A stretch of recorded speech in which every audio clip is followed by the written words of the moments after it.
One of the things that I'm surprised that we haven't spoken about much in the carnivore world, we don't really hear talked about at all, is the disgusting phenomenon of so-called natural flavors.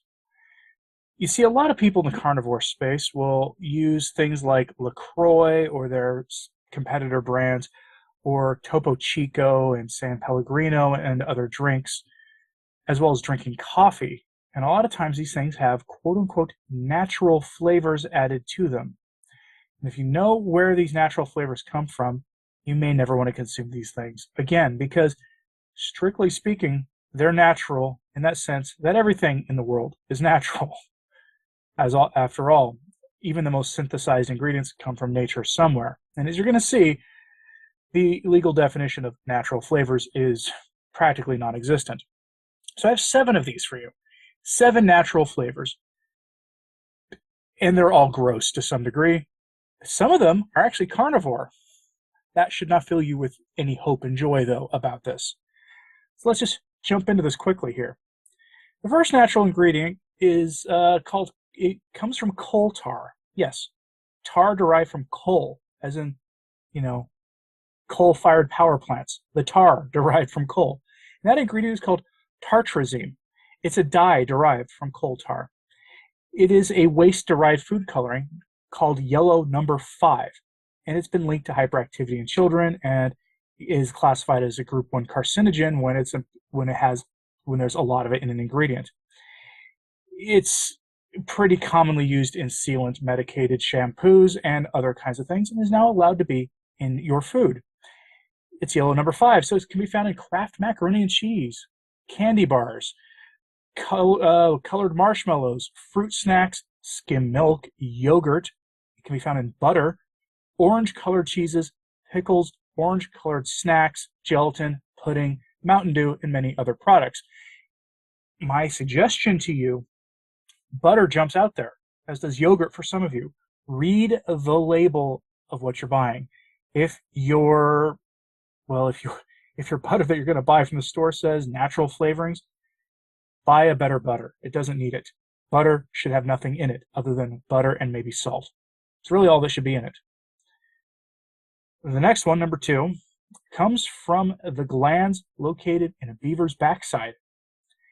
These are your strawberry, raspberry, or vanilla ice cream flavorings. This is an FDA-approved food additive labeled as a natural flavor. It's called Castoreum, and originates from both the male and female castor sacs, which are located underneath the tail of a beaver. I'm not kidding about this. This actually exists. And it apparently has a raspberry or vanilla taste to it, depending on how it's processed. It's a, quote, natural ingredient that is found in ice cream, adult beverages, baked goods, gelatin, pudding, soft candy, frozen dairy, hard candy, chewing gum, and yes, coffee creamers and coffee flavorings. You ever get that single pump of vanilla added to your coffee? Remember this the next time you're, getting your Starbucks or whatever it is you're getting. Number 3 is another carnivore one. Boiled beetles. They're carnivore, but it comes from boiled beetles produce that they actually call a beetle juice. Yes, they actually call it that. And it comes from like a purplish or red coloring. It's called Carmine. People are known to have allergic reactions to this stuff. It's pretty disgusting and can be found in anything really colored purple or red or anything. So there's going to be a lot of candies and things, but sometimes meat at the store has natural flavorings added to it, especially the more processed stuff. I'm not against processed meats as a general rule. Just read the label and know what you're putting into your body. You may not want to anymore. The next one, number 4, sheep secretions. So again, another carnivore natural flavoring. It's a strange smelling greasy substance that mothers who are nursing their children will sometimes smear onto their sensitive body, called lanolin. It's a secretion from sheep. It comes from the inside of sheep wool. If you ever chewed gum, you've probably had it as a flavor additive. So it's a carnivore additive, although if you're on the carnivore diet, you're probably not coming in contact with a lot of gum. But it's also found in vitamin D3 supplements. Lanolin. Comes from sheep secretions. Delicious. Number 5, and I'm going to probably talk about this more in another video, but human hair is an additive found commonly in bread. Yeah, you want to go buy that loaf of bread now, don't you? Hopefully, if you're on the carnivore diet, you're not eating bread, because if you're eating bread on a regular basis, you're probably not carnivore. But hopefully, knowing that most commercial breads have human hair byproducts in them will get you to stop wanting to eat bread, will help you deal with any cravings you might still be having at this late stage of the first month of the year. Number 6, an ingredient called borax.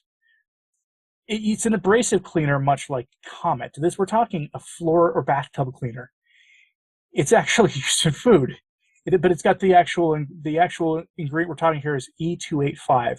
It has been banned in the United States, which is amazing because not much does get banned here, but it's still present in the EU, which is weird because the European Union has much more stringent food control than we do in the United States. And I want to go dive into that more deeply so you can really see how many things that are in some of the processed foods you're still indulging in periodically, like, diet sodas and things that are not legal in the United States, but still, or that are legal in the US, but not legal in Europe. We really need to talk about that because there are very good reasons to eliminate this stuff from your diet. Foods that contain borax will shock you here. Caviar. That is a carnivore food. Caviar is carnivore. Asian noodles, rice dishes. We don't eat rice on a carnivore diet, please. And certain kinds of meatballs will have them in there. So these are like processed meatballs. You should really have no reason to go into that middle section of the store unless you're buying hamburger patties. That middle frozen aisle, those frozen aisles. If you're on the carnivore diet, there is no reason to go down that aisle except to hit some of the cheap frozen meats. Just read the ingredients list, even things that should be single ingredient. And the final one is silicon dioxide, sand. It's hidden in some chili recipes and other things. Chili and soup. Not a carnivore ingredient, something you probably won't run into, but if you're craving chili, just know that with your chili, you're getting some nice vitamin S, known as silicon dioxide. Now, I'm hoping you will find this helpful so that you will stop indulging in a lot of non-carnivore foods if you're tempted, if you're having a hard time staying on track, because these things are going to be in all sorts of things. Any vibrantly colored food is going to have Carmine in it, or yellow number 5. Maybe Lanolin too, who knows? Curious what you thought of this, though. Let me know in the comments, please. Especially if you're like revolted by this, or if you're indulged in the occasional vanilla flavored thing. And like and subscribe if you haven't. It does help as sharing this on social media. That helps too. Again, the disgusting truth about natural flavors. I'm Anthony Stine, the Practical Carnivore, and thanks for your time today.